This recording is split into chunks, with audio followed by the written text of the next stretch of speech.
Sentra kerajinan tangan banyak ditemui di Cirebon, Jawa Barat. Salah satunya kerajinan tasbih yang terbuat dari kayu nagasari. Bertempat di Desa Astana, Gunung Jati, Kabupaten Cirebon, Syahroni menjalani usahanya ini. Mang Roni, panggilan akrabnya yang kini sudah menginjak usia 63 tahun, mengaku sudah lebih dari 30 tahun ia menekuni usaha pembuatan tasbih. Namun sebelum ia menggeluti pembuatan kerajinan tasbih, ia adalah seorang perajin sangkar burung perkutut. Namun dengan sering berjalannya waktu, Mang Roni menemukan ide untuk membuat tasbih berbahan kayu nagasari.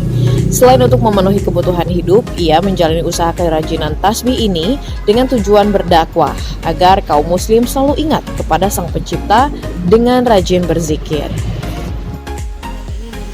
Dari Malaysia ada, dari Jakarta, Bandung, dan lain-lain.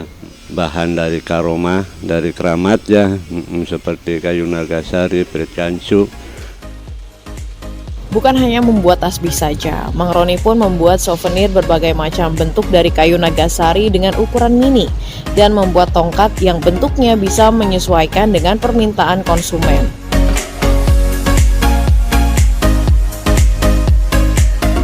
Alat yang ia gunakan dalam pembuatan tasbih ini dirakit dan dibuat sendiri.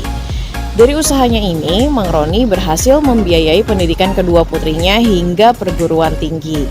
Saat ini, Mang Roni dibantu oleh adik ipar dalam membuat tasbih dan kerajinan lainnya.